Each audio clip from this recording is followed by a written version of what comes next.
ಕನ್ನಡ ನಾಡು, ಇದು ಕನ್ನಡಿಗರ ನಾಡಿ ಮಿಡಿತ. ನಾವು ಕಂಪ್ಲಿ ಭಾಗಕ್ಕೆ, ಬಳ್ಳಾರಿ ರೂರಲ್ ಭಾಗಕ್ಕೆ ಒಂದು ಇಂಜಿನಿಯರಿಂಗ್ ಕಾಲೇಜನ್ನು ಕೇಳಿದ್ವಿ. ಗೌರ್ಮೆಂಟ್ ಇಂಜಿನಿಯರಿಂಗ್ ಕಾಲೇಜ್ ಸಿಟಿಯಲ್ಲಿ ಬೇಡ, ಹಳ್ಳಿ ಕಡೆ ಇದ್ದರೆ ಹಳ್ಳಿ ಜನಕ್ಕೆ ಸ್ವಲ್ಪ ಎಜುಕೇಷನ್ ತಗೊಂಡು ಹೋಗ್ಬೇಕು ಅಂತೇಳಿ ನಾವು ಈ ಕಂಪ್ಲಿ ಭಾಗದಲ್ಲಿ ಕೇಳಿದ್ವಿ. ಅದು ಅನೌನ್ಸ್ ಆಗೋ ಸಾಧ್ಯತೆ. ಅದ್ರ ಜೊತೆಗೆ ಇನ್ನು ಏನಂದರೆ ನಾವು ಆಲ್ಮೋಸ್ಟ್ ಅಲ್ಲಿ ನಾವು ವಾಟರ್ ಪ್ರಾಜೆಕ್ಟ್ನ ನಾವು KMRCಯಲ್ಲಿ ನಾವು ಮಾಡ್ತೀವಿ. ಬೇರೆ ಬೇರೆ ಇನ್ನೇನೇನೋ ಪ್ರಾಜೆಕ್ಟ್ಸ್ ಇದೆನೋ ಆಲ್ಮೋಸ್ಟ್ ಅಲ್ಲಿ ನಮಗೆಲ್ಲ ಅಪ್ರೂವಲ್ ಸ್ಟೇಜಲ್ಲಿ ಇದೆ. ನಾನು ಕೇಳಿದ್ದು LLM ಕಾಲೇಜ್ ಇದೆ. ಆ ಕಾಲೇಜು ಆಗಿಲ್ಲ ಅಂದರೂ ಕೂಡ ನನಗೆ ಈ ಟೆಕ್ನಿಕಲ್ ಪ್ರಾಬ್ಲಮ್ಸಿಂದ ಏನೇನೋ ತಡೆ ಆಗ್ತಾರೆ, ಬೇರೆದೇನು ತೊಂದರೆ ಇಲ್ಲ.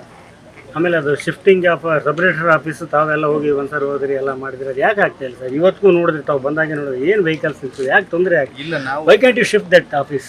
ಶಿಫ್ಟ್ ಮಾಡ್ತಿದ್ದೀವಿ. ಜಾಗದು ನಾವು ಎಲ್ಲಿ ಬಿಲ್ಡಿಂಗ್ ಇದೆ, ಈ ಕೆಲವು ಜನ ಏನು ಕೇಳ್ತಾರೆ, ಓಲ್ಡ್ ಕೋರ್ಟಿಗೆ ನಮ್ಮನ್ನು ಶಿಫ್ಟ್ ಮಾಡಿ. ಓಲ್ಡ್ ಕೋರ್ಟಿಗೆ ಶಿಫ್ಟ್ ಮಾಡೋದು ನಾನು ಕಾಲೇಜ್ ಮಾಡೋಕ್ಕಾಗಲ್ಲ.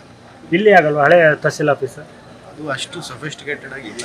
ಮತ್ತು ಈಗ ಸದ್ಯಕ್ಕೆ ಏನಾದರೂ ಮಾಡ್ಬೇಕಲ್ಲ, ತೊಂದರೆ ಆಗ್ತದೆ. ಹೈವೇ ರೋಡ್ ಆಗ್ತದೆ. ನಮ್ಮದು ನಾವು ರೆಂಟೆಡ್ ಬಿಲ್ಡಿಂಗ್ ಅಂತ ತಗೊಂಡು ಅಲ್ಲಿ ಡೆಮೊಲಿಷನ್ ಮಾಡ್ಕೊಂಡು ಹೊಸದಾಗಿ ಬಿಲ್ಡಿಂಗ್ ಮಾಡ್ಕೊಂಡು